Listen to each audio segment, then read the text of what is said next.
Welcome back to a Celtic State of Mind. I'm Paul John Dykes, and today I'm joined by the familiar face of Lawrence Conley in the Skylark Bar. Lawrence, you've named it, and it's looking cracking, I've got to say. Cheers, mate. Yeah, it's looking good. We had some boys around here for the Glasgow derby. You know, Paul McQuaid of the Shamrock fame was here. Big Red, you know, Craig McGee, a few boys that you'll know. And yeah, good time was had by all. No sectarian singing though, unlike the match itself. We didn't. Yes, I did notice or that. anything. Not that you noticed from the media. No, but this is the thing, Lawrence. I mean, you brought it up, so we'll talk about it. It's one of these things that is called out by Acsom. And I think that what's important to note here is that we're not following trends. You know, we have discussed these points since day one, since 2017, when a Celtic State of Mind emerged, was formed. And obviously we still talk about it now. But yes, we're in a situation now whereby obviously these games, obviously between now and the end of the season anyway, are exclusively for the home support. So there was a massive discussion point around the hate bill going into that. Some people thought it was funny to make jokes about it, apparently. But we discussed it in all seriousness. I don't think it was. I don't think it was a joke, Lawrence. But it's the way that they argue it away like that, as if, you know, oh, it's all right because it's just me cheeky alley. So, like everybody else, I heard the singing, even though, you know, the broadcasters might try and put the volume down or mute it. I heard it like everybody else. But yeah, nobody's mentioning it. And it takes us back to this. Do you know what it is, mate? They're probably too busy talking about the missiles thrown at Celtic players and Celtic staff to worry about the singing. Oh, well, that would be a reasonable reason for it. But unfortunately, there is a tumbleweed when it comes to that subject as well. Lawrence, 7 days is a long time in Scottish football. It's a long time in the world of Acsom. We talk Celtic every single day. That's what we do. We did it before Acsom was here. We'll keep doing it on Acsom. 7 days ago, compared to now, how's your mood changed in relation to this title fight? Listen, I think, you know, we both had a good chat about it in the chat. I said, listen, after we won the derby at New Year, I was convinced we'd go on to win the league. To be honest, the only thing keeping them in it is the video assistant referees. Not the technology, but the way it's been applied. I think tomorrow night, is it Rangers going for 5 penalties in 5 games? I think they're already on the record in Europe for penalties awarded this season. But 5 penalties in, I think it's 5 in 5 games, and will that be 8 in 9 games? It's just getting beyond the joke, isn't it? If Dundee's allowed to play at home, that is, you know, and they don't have to move it to another stadium. Or, you know, I've seen games postponed longer than that. It doesn't have any effect on who's in the top 6. So why does it have to be moved? If only there had been a free midweek before now, they would have played it. You know, but even with all of that, and with all the injuries we've had, you know, this team and this manager, they've still got us top of the league, looking down on the rest of them, you know. We are top of the league, and the tagline reads, Lawrence Conley, the Brendan Rodgers factor that can drive Celtic to a double. What do I mean by that? And no, I'm not counting my chickens. Absolutely not counting my chickens. It's been a topsy-turvy season. We have often referred to it, Celtic's performances anyway, as being something akin to Jekyll and Hyde. And every so often, they remind us that we still have one of those performances in us. Sometimes we still have a half like that in us. At the weekend, though, Lawrence, I've got to say, and I spoke to Stevie Mullen, our good friend, up at Celtic Park yesterday morning, that the wind did play a massive part at the weekend. We cannot deny that.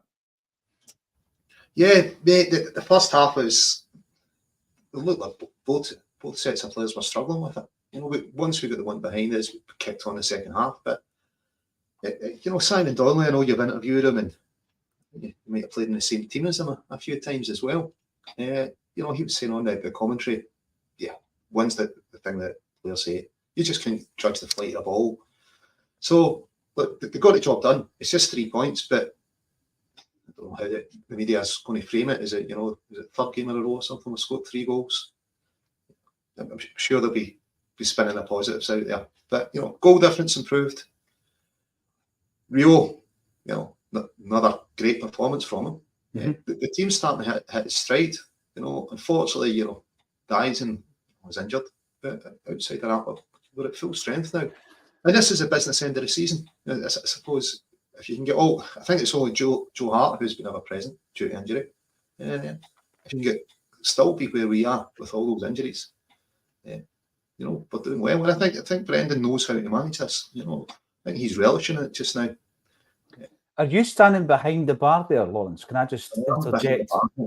It suits you. Can I just say it suits you? It's been a while since I walked behind a bar, but yeah. And are you standing or are you on a bar stool? No, standing. Bar stool's the other side, Got to keep the workers working, mate. I remember back in the day, after Baird's Bar closed down, closed its doors for the final time, there was a massive auction. And I remember looking through all the different lots, Lawrence, and thinking to myself, I should just maybe buy one of the bar stools. I mean, a lot of the stuff went for big money, but I should have bought one of the bar stools, shouldn't I? Yeah, that and maybe the Kennedy poster. I know, I used to love that. That was only the red, white and blue thing, isn't it? Yeah. To be fair, this is a strange thing. In terms of going to the games, this is just the way I go to the games. Going to the pub has never really been a big part of that for me. So going to Baird's was more of a music thing. So if I was going to the Barrowlands, I would go to Baird's Bar. And then many, many years later, I had the absolute pleasure of interviewing the proprietor of said famous, iconic bar. And we have got that interview in the can, Lawrence. And as we sit here just now, it will never be heard. There was a reason behind it. They said, we don't want it to go out. Can I just say, some of the stories that came out of that were incredible. Celtic stories. Obviously, the famous or infamous press conference down there with Kennedy, Dalglish, Vida Reset. Are you going to have anything similar in the Skylark? I may have some guests in, mate, yes. Get some interviews done from the Skylark. Why not? Right. Why don't we do an Acsom live show in there? No Q&A, like we'll go live. We'll record a show in the Skylark. You up for that? Yeah, why not, mate? Audience of, I don't know, there's maybe a space for an audience of about a dozen. Could have a wee audience, yeah, just to get a bit of interaction. Let us know if you want to come and join us in the comment section. Talking of which, thanks everybody for getting involved nice and early.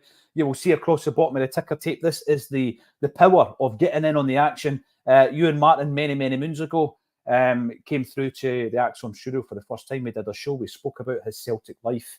There was also another collaboration with yourself, Lawrence, after we had won the league. And Ewan proposed some time ago that we should take Acsom, the road show, whatever you want to call it, to Dunoon. It's a place I've never been. I've never been to Dunoon. So I thought, is there going to be enough of a turnout here, big fella? And he was determined, yes, this will work. So we booked it, and within about, 48 hours, about 100 tickets sold. So that's the next destination, because the Martin O'Neill gig is completely sold out a week on Thursday. And we're taking Acsom to Dunoon. And that's going to be a new experience. We have the Centenary Boys in the shape of Joe Miller and Peter Grant, both brilliant on the stage. Peter Grant was one of the guys I wasn't quite sure if he would have the crack and the patter and all that. He's brilliant on the live stage, isn't he, Alonso? Yeah, I think he stepped in at Gracie's. He did. We'll ever live it down. I bumped into Peter kind of on the candle rigs. He was like, "Look, tell me what Gracie's is." Funny enough, I'm going there for your event. We got the door, and the bouncer asked us, me and Peter, we're here for the Peter Grant night. Aye. Where's your wristband, guys? That's him. But so the bouncer's not going to live that one down. But yeah, Peter was amazing. Great. Seen him in a few places now. Saw him down in air as well. Absolutely amazing. Great insight into the game. Some of his stories. Holy guy. Scottish football. He's a funny guy. I mean, he tells a story. I know it's not everybody's cup of tea, the player involved that is, but he tells a story about Paolo Di Canio and a shark that needs to be heard to be believed. But what's today's date? Let's have a wee look here. We're talking about Peter Grant. It's the 16th of April. The 21st of April, 40 years ago, Lawrence, 1984, in the league at Ibrox, Peter Grant made his debut. 40 years ago next week. That's astonishing. He doesn't look old enough to have done that. So Peter Grant, doesn't he? He's very fit. He's very fit. Yeah, I don't think Peter Grant would pull a muscle before he leaves his driveway. That's all I'm saying. Jungle Lion is obviously sunning himself up, and he is going to get the sangria in. He's probably away for a few bevies while we're on the old Acsom bulletin. But thank you for joining us as always. And we've got Paddy Lavery as well, who's coming to the noon as well. Up early today, Paul John. Did you wet the bed? Paddy, look at that avatar, mate. I know. Look, I was just about to say, look at that avatar. That, I believe, is hanging up in the Skylark Bar, Lawrence. It's indeed hanging in the Skylark. Paddy sent me over a newspaper from the 26th of May, 1967. So I've got it framed up. Yeah, and it's in the Skylark Bar. It looks superb. Listen, always delighted to hear who's tuning in and from where. Ian Roy, morning all. Early rise here in Florida, 6:42 a.m. But it's worth it to be with Axon. What do you want to talk about, Ian? Is there any burning subjects, any topics? If we're not covering them, give us a shout in the comment section and we will chat about them. Wolfstone comes in to ask if her daughter went out with Phil Linnett. You are talking about Judith Chalmers. I'm not sure about that, but what I can tell you about Phil Linnett is there's a very interesting link between Phil Linnett and the naming of Celtic's very own The Quality Street Gang. So here we go. I'll run through it very quickly. Philomena Linnett was the proprietor of a bar in Manchester. And in that bar, I don't know the name, unfortunately, Lawrence, you might be able to shout the name out. In that bar, she would get all the local scallies and gang members and the odd footballer here and there. And she would basically give them a wee lockdown and all this kind of stuff. And at that time, Macintoshes, who are the people that make the Quality Street sweeties, ran an advertising campaign called the Quality Street Gang, where every single member of the gang who looked like Bugsy Malone, that kind of vibe, was a flavour of sweetie. So you had someone with a hard centre, etc., etc. You get the drift, right?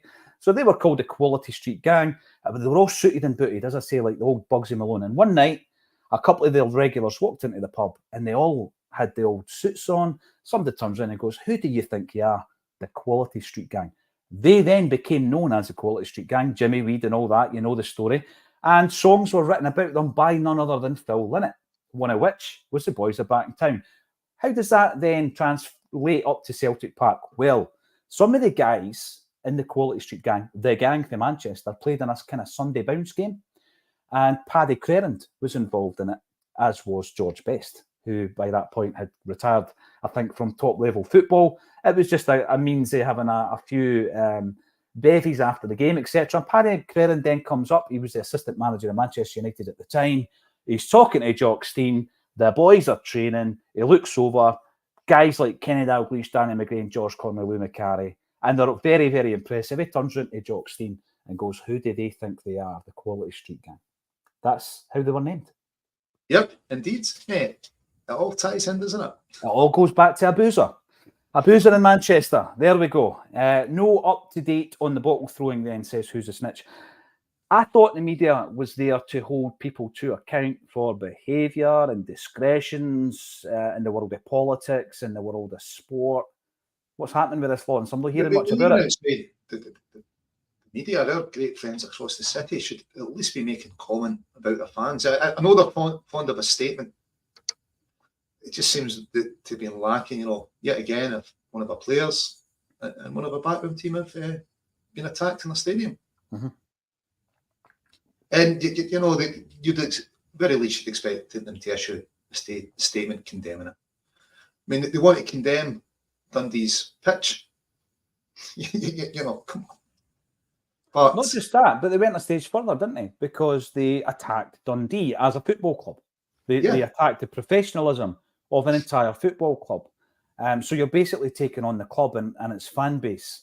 You're belittling Scottish football in doing so, Lawrence. Yet you can't keep your own backyard in order. And that's the frustration. Nobody's taking them to account, are they? Listen, talk about account. I was watching the football the weekend and it was Rangers ladies came on after the game.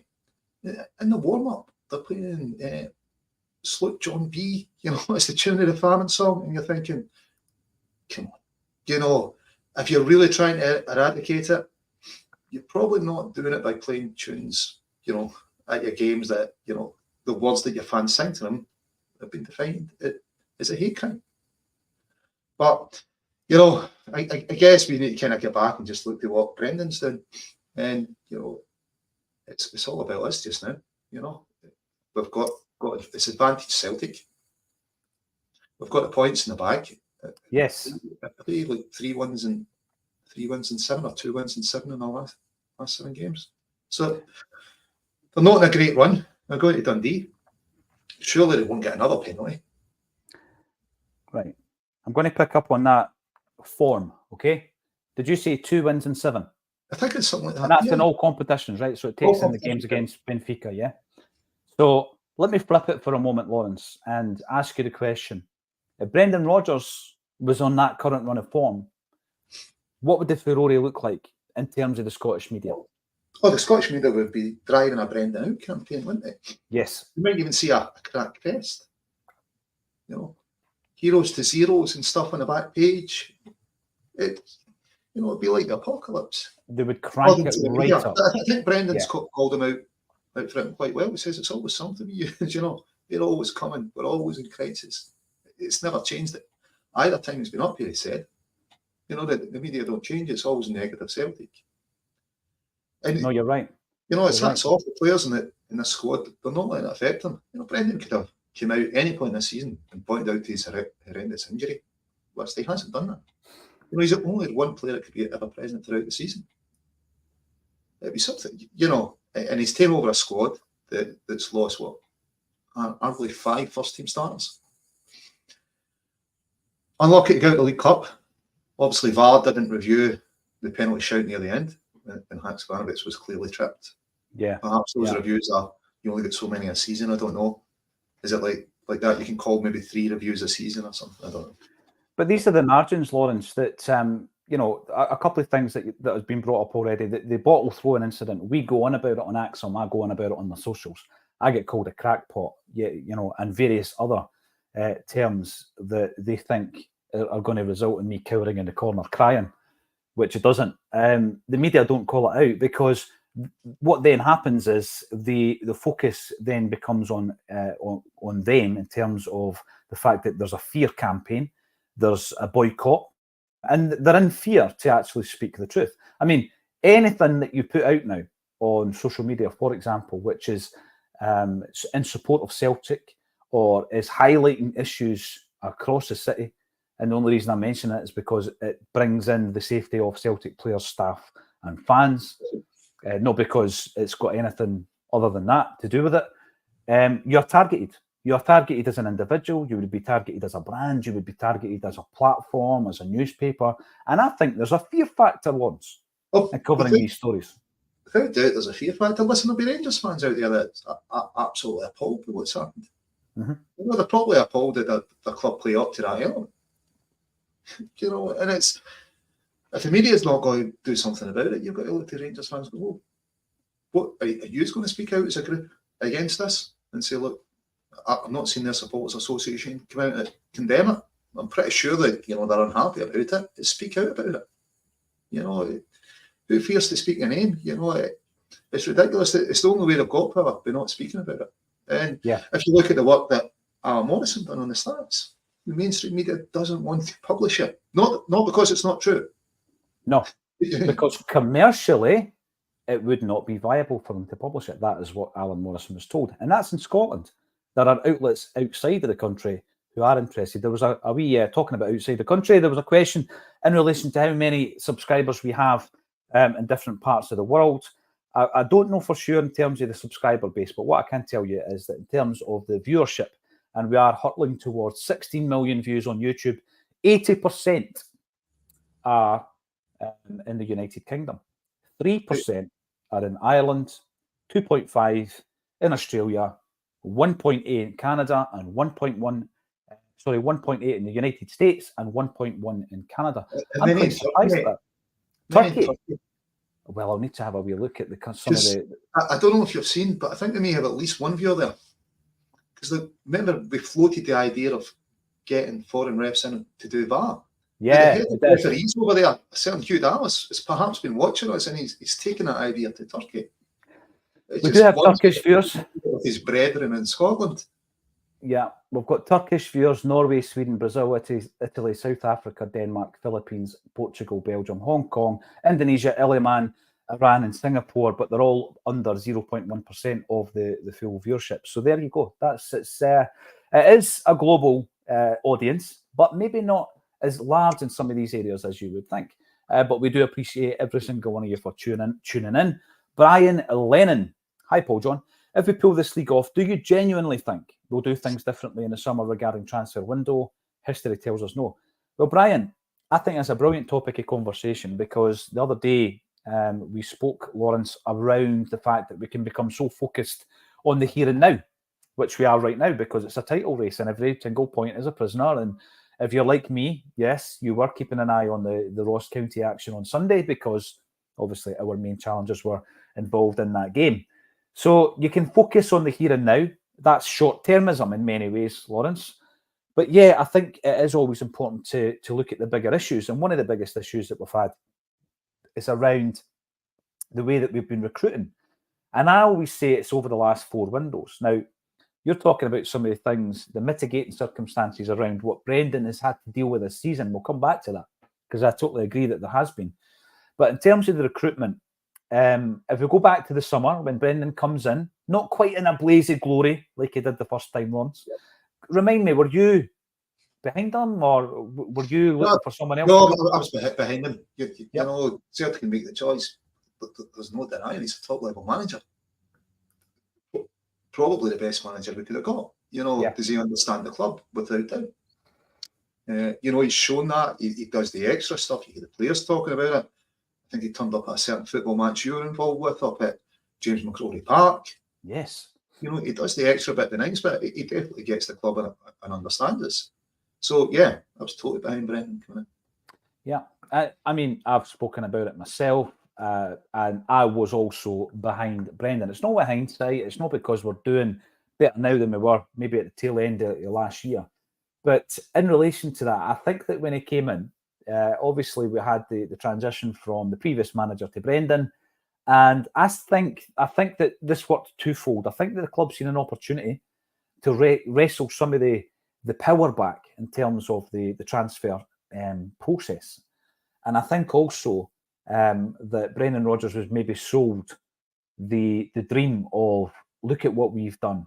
Matt O'Reilly, you know, these players being held up, Kyogo, Hatate, look at these guys that we've identified. Our system works, and we can keep doing this for you, Brendan. We can bring 3 or 4 of these guys to you every transfer window. So I think that when Brendan's come in, he's assessing the squad, obviously, which is the main thing. He's trying to identify where he needs to strengthen, etc. And all the while, the recruitment team is busy, because they were busy. There's no doubt about that in the summer transfer window. And I think there was a level of trust that the players he was going to be presented with, Lawrence, were going to be of a certain standard or a certain quality, as Brendan described it. And I think he's been let down by that in the summer. I think we all expected a marquee signing. That didn't happen. You know, we all expected a Scott Sinclair. I think he was facing kind of a dual thing. You know, we lost arguably 5 or 6 first-team starters. It's a huge turnover for players. And we're not, but the fact that most of them get sold, you're not going to bring them in, you know, for Jota money, are you? It's, you know, is Kuhn going to be a replacement? He's starting to show now, isn't he, that he could be a better player. So the transfers were probably quite a way along the way by the time Brendan comes in. Do they suit Brendan's style as much as they suited Angie's style? We'll never know. You know, maybe these are guys that Angie identified and said, "They'll fit my style." They come in and they don't fit Brendan's style. It can happen, but certainly to say it was underwhelming, or the results of it so far would be accurate. Although Big Rocky, another cracking game. You know, I think he's made that jersey his now, hasn't he? Alongside Carter Vickers. What was the poll we put out in the Acsom contributor group, didn't we? We put out a poll yesterday just on that subject, Lawrence. Yeah, everybody went for Rocky, didn't they? And I found it quite interesting, right? So I was just obviously, let us know in the comment section, right? That this is a discussion point Lawrence has just brought up. Liam Scales has been, in terms of the outfield players, he has been the most present. He has made more appearances than anyone else. Probably most player in the squad as well. Yep, and he's and not just that, he's played every minute. So if he starts a game, he plays every minute. And I think he played something like 33, 34 on a bounce before he had that injury, and then he'd come back and he's injured again. So let us know in the comment section, right? Because we've now got a situation where Liam Scales has gone out injured. Stephen Welsh has been injured for periods this season. Who are our centre halves at the moment? Carter Vickers, who is the rock, and it's him and another. when the big man's fit. Who partners him between now and the end of the season when everybody's fit? Now, look, don't forget, we do have Kobayashi. So for fairness, I'm going to throw it. What are you laughing at? I'm going to throw it at Kobayashi, right? Gustav Lagerbielk, the seldom seen kid. Stephen Welsh. We've got Liam Scales, of course, and Mike Nawrocki. Now, Nawrocki comes in. I thought he looked pretty solid. I've seen some comments going on about the fact that he dilly-dallied a wee bit in the first half. I think a lot of that was down to second-guessing your move due to the wind. I mean, you look at the shot that Matt O'Reilly took where he tries to place it, Lawrence, right? Yeah. And normally he's lethal in that kind of scenario. He tried to place it. And I just think that came into his mind. If I put my boot through this, it could end up anywhere because, it was horrific wind. So for me, I thought he played really well. I thought he did enough, if fit, to retain his jersey for the game against Aberdeen. But in terms of the small group that I asked, Nawrocki got 11 votes, Liam Scales got 3, Stephen Welsh got 1, and Lagerbielk and Kobayashi got a joint total of 0. So that was the Acsom team. What do you think in the comment section? You, of course, obviously voted for Nawrocki. Lawrence, you've been saying that all season, though, haven't you? Yeah. I really like the look of him. I think he moves the ball quicker. I don't know what Alan, does Alan call it packet passes or something? Listen, I think both Welsh and Scales have got that pass in them, but I think there's normally 3 or 4 passes between them, or at the back before they play it. Whereas Nawrocki's, it's the first pass he's playing. It looks a bit of pace, good in the air, good in the tackle. He's looking to be more than value for money for what we paid for him. And so, up until, I suppose, December, you were saying that didn't look like too good a transfer window. You're going, well, actually, Rocky's looking okay. You've got a return. And I don't know what a hit rate should be from transfers. I guess if we get 1 and 3, where we got a first team player, but we're probably doing better than most. If we got a first team player that's going to be there for a few years, I think 1 and 3 is probably about right. Kuhn, first 2 times I saw him, I thought he'd never seen a football, mate. But then it's come out, he was a stone underweight, he's recovering from surgery. Now he's starting to kick on. He's looking value for money. So you'd say, well, the recruitment team's probably done okay with him. And there was people shouting for Sinny Van Hooydonk. I don't think he's got a goal down south. We got Adam either. What a return of what he's given us. Again, I wanted to bring in Lawrence Shanklin for a couple of reasons. I thought, he knows the league. He'll definitely get his goals, but he's league trained, so he'll help us for Europe next season. But I think, that's at least 2 of the recruitment team I've got right in the winter transfer window. The thing I think surprised us all, we've got a fortune in the bank. We didn't spend a lot of it. No. That was a surprising thing. Did we do everything we could to get the best players here? There was a couple of boys, I know the man sitting left back or left wing back, that were working on it up until close of play in the transfer window. It didn't work out. Not every transfer is going. So they've taken a bit of a stick to the recruitment team, and I don't know if it's fair at them. I think it's more to do with the recruitment strategy.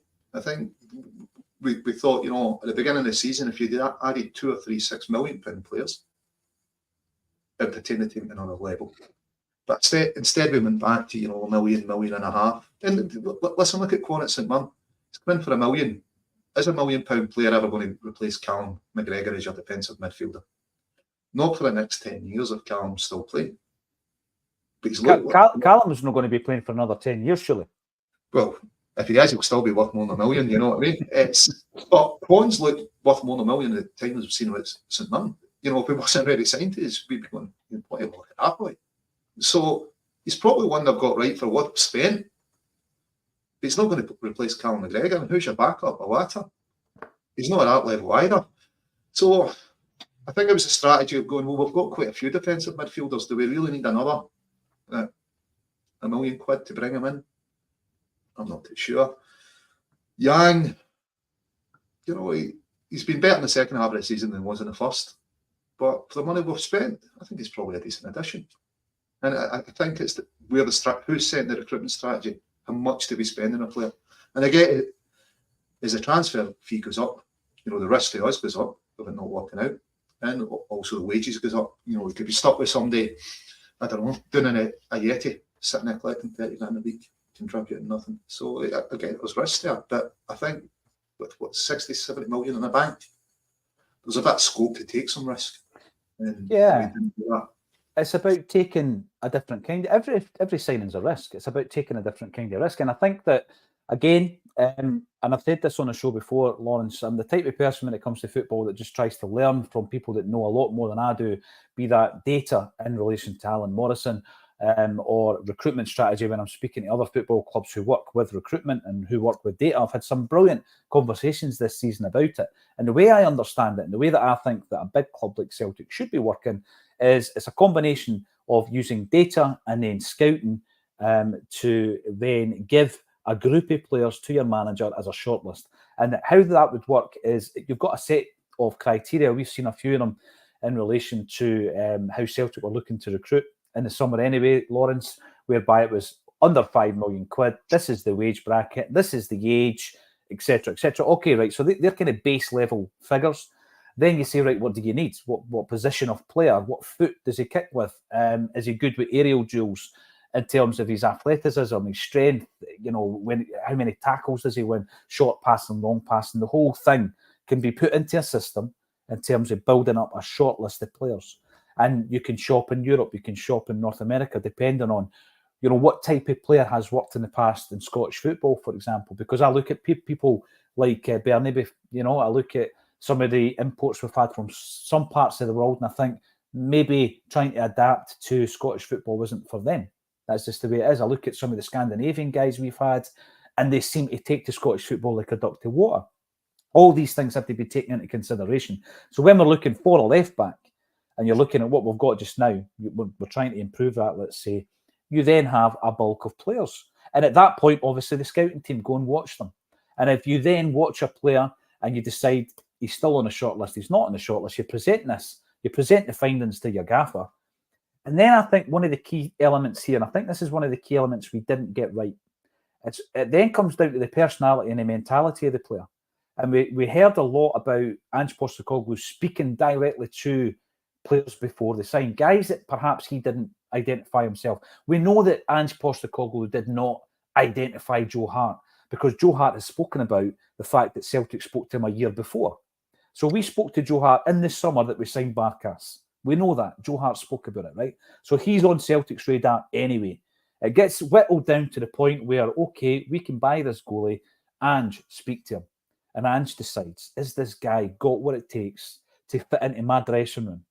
And I think that we've brought in a lot of players who don't have the mentality, they don't have the mettle for it, for the battle. I've used Bernabe as an example. I know he never came in the summer, but he came in under the head of recruitment who's just left the building. And I don't think he ever had the battle and makeup that you require. So Ange probably had that chat. He came under the Ange umbrella, if you like. But you've got to, I think, look at these players and say, what criteria were we looking at with Bernabe, for example? Because he's going to be another expensive loss. I mean, he was the best part of 4 million quid, and he's away back to Argentina, and that will probably be a permanent move eventually, right? So how did we get it so wrong, Lawrence? Because the big thing for me at left back, there are brilliant attributes in Greg Taylor. Greg Taylor was one of the most improved players under Ange, playing this inverted full-back role. But we are targeted, particularly in Europe, but also at home, in that area of the park, because we don't have the strength and the physicality. And we go out and buy a carbon copy of Greg Taylor, who's just not as, you know, intelligent as a footballer I'm talking about in terms of defending. So I don't understand why we would make that mistake. Yeah, it was a strange one. I mean, as a defence, we're not particularly tall. You know, you thought when Walker came in, he's making a difference there. But Bernabe was, you pointed out, there's not been many South American signings that worked out in Scotland. I can't think, has there been any that really worked for us? Raphael didn't work. We'll give him first name, you know. Who else did we have? Fernando Dernelius. Juninho. Friendly. Juninho, good debut. Downhill from there. Yes. You said North America. Did you say North America? South America. What did you say? South America. Yeah. So, you know, Emilio will work for us. So, yeah, it was strange to go for the exact same profile, but maybe they think the type of football we need mobile fullbacks. And you think, you know, sometimes with height and I suppose physicality, you don't get that mobility. Maybe that's what they're looking at. I'm not too sure of the thinking on it. But was he any better than Adam Montgomery, who'd shown some promise when he played? And Adam's a good bit taller than Greg. I have to say, probably not. You know, is it an area, you know, Greg's a really decent player for us. Was it one that was crying out to get improved? I'm not too sure. Would I like a top quality left back in? And maybe this would be recruitment's argument or the board's argument. Say, well, we speculated, we spent a bit of money, it didn't work. But I think you're going to be lucky if you get 1 and 3 that work long term for us. And Brendan slimmed the squad down since he came in. I think that's also part of it with a pretty bloated squad. So going forward, he's been in for a while now, Brendan. You know, it's not going to be a turnover signings that were halfway through. You know, we've been working on them for a while, but we really play Angie's style of football. I suppose that this window is definitely going to be Brendan's signings. And I think that Kuhn and both Ida kind of suit the way we play. You know, it's almost as if they play well in a Brendan Rodgers team. I think maybe we'll just need to put that summer transfer window down. I think there was a lack of ambition from the strategy. But the players that come in, there's been some unluckiness on injuries with Big Rocky, and some of them I don't think just suit Brendan's style of football. I think it's that simple. And guys like Quad, he's never replacing Callum McGregor or Latta. Did we really spend $1 million on him? You think we bought on home who looks really promising as well, another decent midfielder.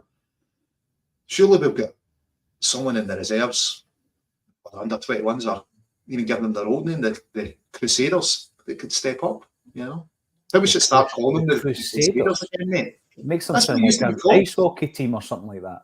No, that's the original name of Celtic Reserves, the Crusaders. I thought it was the Colts. Was it not the Colts back in the day? Crusaders. Matthew Marr of Hail History was. I'm not arguing with Matthew. Right? Yeah. When I said one of the Celtic walking tours. I am not arguing. Bring it back. Aye, there you go. Stephen Dornley. Why on Saturday did McLean put Yang off the park after a head knock, yet allow the St Mirren player to stay on the park? I've read a wee bit about this. Was it not due to the fact that the St Mirren physio, although he entered the field, didn't treat the player? Therefore, he didn't have to go off, I think. Let us know in the comment section because it's a valid question. Patrick McLaughlin. Peter Grant saved Joe Miller's life in May 1989 at Hampden.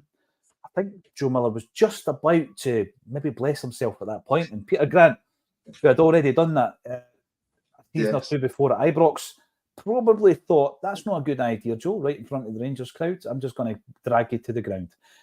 Maybe we'll ask him in Dunoon, the full story. Hiking and biking Scotland. Good to see Lawrence isn't a hostage anymore. Were you doing that old blinking thing, Lawrence? I was moving out of the green room. I think he's referring to when I used to call from the green room. You did.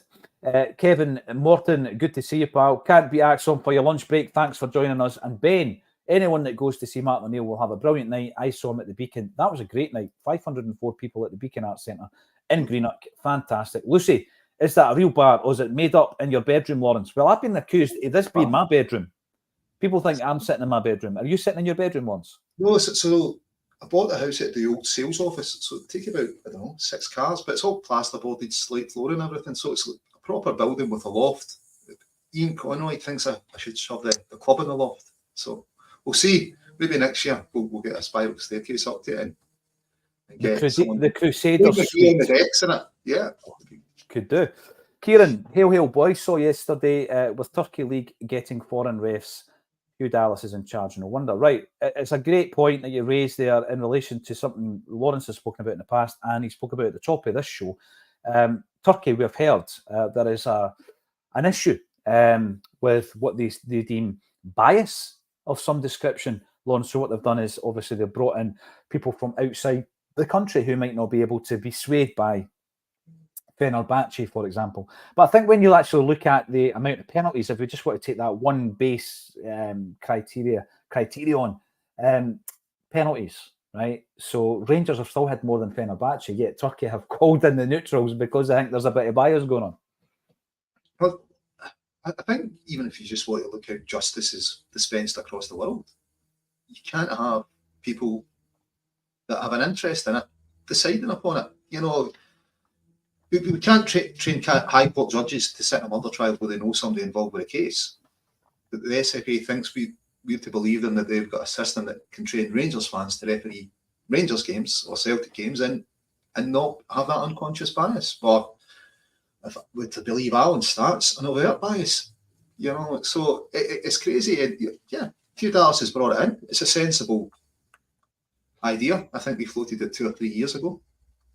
Bringing in foreign refs on VAR. I honestly don't know why, a number of associations don't get together and bring it in and say, listen, we'll have one VAR centre of excellence between the 4 nations. We'll cut costs on the guys in the VAR suite. That makes sense. Best wants technology. So the only time the technology is broken, think about it, they lost audio for us. The Jota goal, the camera didn't work. And then that goal that Aberdeen scored that got rolled out to guess the offside on, it didn't work then, but that didn't mean Rangers having to go back to Pittodrie after a split, potentially. Funnily enough, the 3 times the technology is broken, it's benefited Rangers. Just by chance. It obviously is, just by chance. No, but I think a business alliance makes sense in so many ways. For associations to get together, it would actually be better and more efficient when it comes to cost. Lawrence, as you know, it's something I spoke about 12 years ago, speaking to a club in Scottish football in administration in Fife and giving them ideas as to how they can run their business better. One of the suggestions that I made was having business alliances with other Fife teams. So, for example, groundsmen, catering, that kind of thing. It doesn't mean that there's a conflict of interest in terms of the football department of any of the businesses. It's just all that stuff that if you buy in bulk, you get it cheaper. You just need one firm to come in and look after it. And it's so, for me, the way that a lot of these associations and football clubs view things is so backward, Lawrence. I mean, it would be so much more efficient to have that alliance between the associations. There's some people got a protected interest in it. But let's be honest, full-time bar refs in Scotland, you can't get away with the idea that it was solely invented just after Andrew Dallas, because of a physical ailment, can no longer be a full-time referee. All of a sudden, we've got full-time bar refs and he's got a job. It's a terrible look. And he's not famous for being a good referee, famous for giving 4 penalties to Rangers in the one game, I'd say. And probably unfairly so hard by his dad's misdemeanors, but it's a terrible look for Scottish football. I don't know why they don't share it. It's like, do you want to improve? They just need to sit down in that room and go, right, what would the best setup look like, and start from scratch and just draw it out, because it certainly wouldn't look like anything like, what was it Peter Grant said on Go Radio, 90% of the refs are Rangers fans. Yeah. Well, when would it become unacceptable? 95, 100? The thing is, Lawrence, it gets to the point now where in order for them to have that discussion, there needs to be a change in culture. And you know what happens, and I've used 2 examples, when someone comes into the hub from the outside. And the example I used with Celtic was Don Mackay. He comes into the club with different ideas, a different approach, a different view on things, and he lasts something like 70 odd days. Brian McClare went into the SFA. You've had the pleasure of speaking to him off record. You know that he's got great ideas, brilliant, forward-thinking initiatives, right? You enter into the world of the SFA with all these ideas, you don't last. This is a problem. It's a cultural issue within the organisation, isn't it? Oh, without doubt. It needs to change. I mean, Celtic have had their battles and it seems perennial battles with them. But for all the people that have had to leave, 2 heads of referees, the head of the SFA, the culture just hasn't changed at all. And if it hadn't been, God rest him, for Turnbull Hutton, God knows what would have happened when Rangers went bust. There was a man with some backbone that stood up to them and said, actually, this is against the rules. It's patently unfair. He was able to rally the so-called smaller clubs round to say, it's not happening. You're not parachuting them in. As it happened, the new club get in ahead of Spartans, and controversial to the rules the new club get in. They didn't have 3 years accounts, which was apparently one of the qualifying criteria again. So, you'll hear, I suppose other clubs saying it's run for the big 2. I'm not too sure how much it's run for Celtic.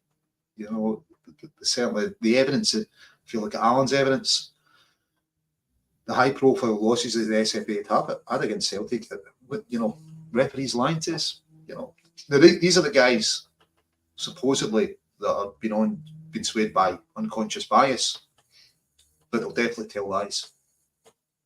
It doesn't add up. So they're so virtuous, unconscious bias doesn't go into it, but we know they'll tell lies when it suits them.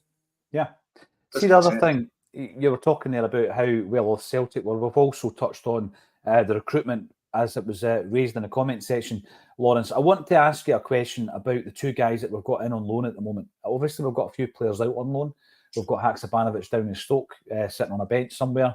We've got Mikey Johnson doing really, really well down at West Brom. And we've got a few others like Kwon, as you say, he's doing okay, right? But because someone's doing all right at St Mirren, as you quite rightly said, it doesn't mean he's going to come back and, do well or become an established player at Celtic. And there's a few other guys out there. Boston Lavell's doing really well. Yeah. Scored and assisted last game. No, he's done brilliantly. He really has. But with the two guys that we've got in, we've got two players who are of a certain calibre. Paulo Bernardo coming in, he's the Portuguese under-21 captain, coming in from the Benfica setup. We know that it's going to be an expensive move if we make it permanent.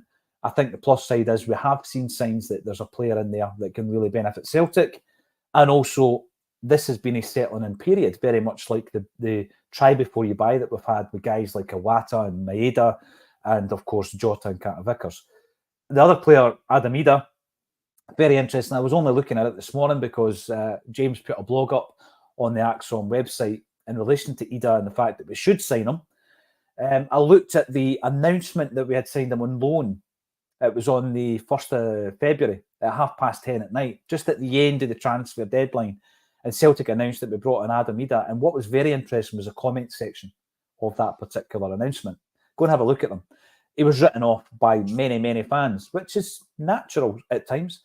What he's done since then, though, looking at his stats, looking at his figures, is he's actually scored or created a goal every 64 minutes that he's been on the park, which is sensational. It's phenomenal. He's never had that kind of run of form prior to coming to Celtic. He's never had that in his professional football career. But he's coming from a market, Lawrence, that's very expensive.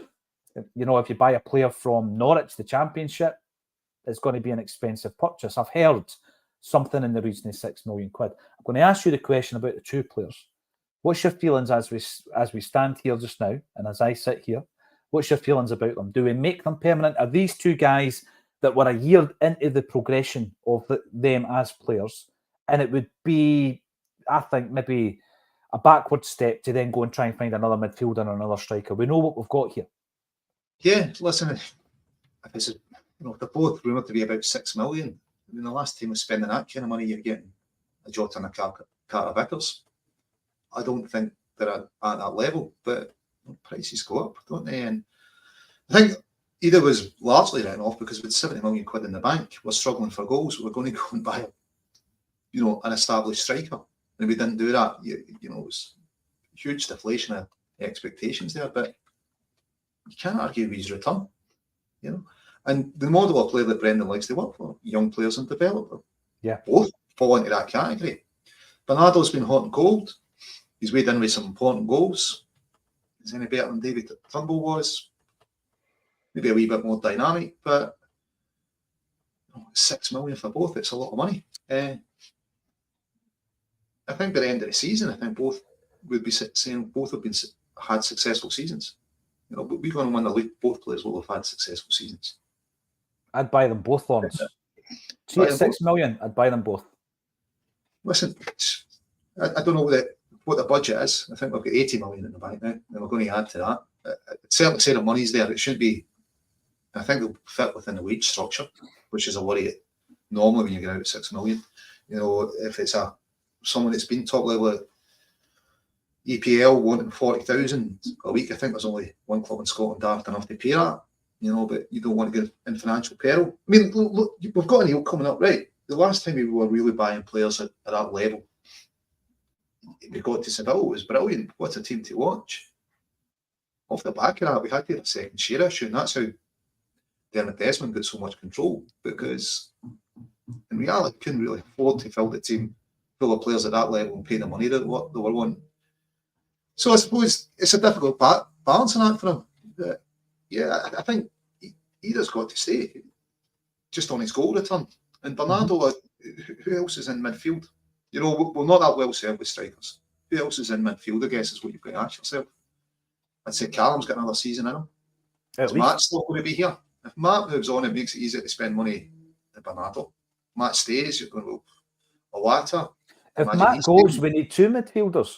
Well, I would imagine Awata and Rio will stay. You've got Home. You can't just let him. Surely he's been brought in to play at some point. So I think if Matt goes, you definitely sign Bernardo. We've got a lot of midfielders just now. It depends who else moves out. I'd imagine there's going to be bids for Rio and Matt in the summer. Expect those two. I think we'll definitely keep Home, Calmac, and Awata. It doesn't feel like the right time, Lawrence, for Rio. Who's that, sorry? Kelly, yeah, he's doing well. We need to get him on a new contract, though, don't we? Need to get him on a new contract. So if he signs a new contract and you sign Bernardo, is that a blocker for that? You know, is that stopping him coming through? How many midfielders do we need? He's not ready to start every game. He's not, but Bernardo's not starting. Bernardo's not starting every game. But no. You know, so how many midfielders do we need at the club? I mean, Brendan spoke about it. We're far too bloated. I think we need to be smart how we spend our money. I think signing Bernardo will depend on who else stays in midfield as well. Because we've got a lot of midfielders just now. You know, we're not even counting Bosamall. You need 6.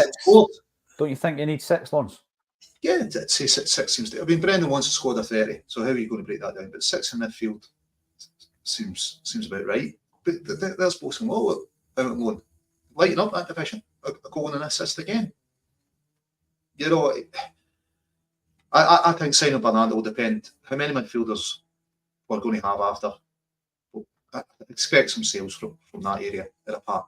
So, is a good value at 6 million? I don't know, but Brendan fancy him. He stays, that's it. You know, he weighs in with important goals. He covers a lot of ground. He does a lot of ball work.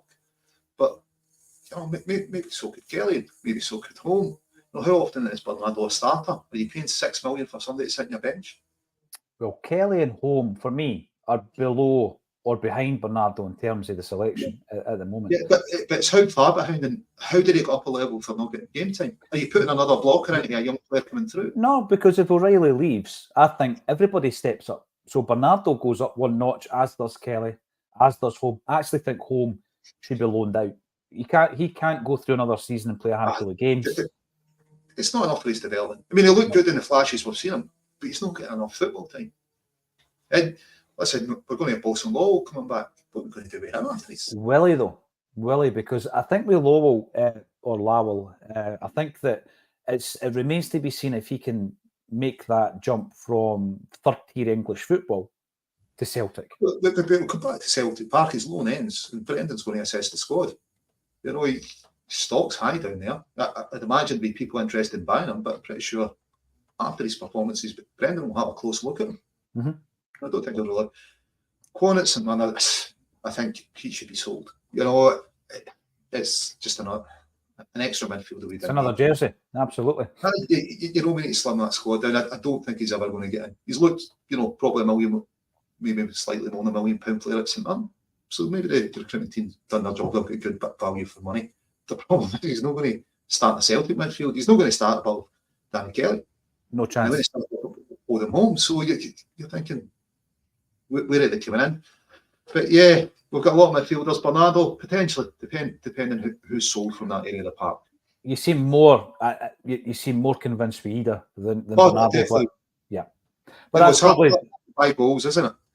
Well, his record's brilliant. His record's brilliant. Not as hard as it is to buy penalties in Scotland, allegedly. But, and of course, O is out the picture, so that makes things a lot clearer for me when it comes to Ida. It's strange what's happened to O, because I think his figures were similar for minutes played to Ida. Maybe Brendan just doesn't fancy him. You know, I think O has played, right, and you can maybe correct me in the comments, I think he's played 10 minutes since Ida signed for the club. So that I think shows you what the future holds for him. Ridiculizer. Who is that in the avatar? Let us know, Ridiculizer. I love Peter Grant.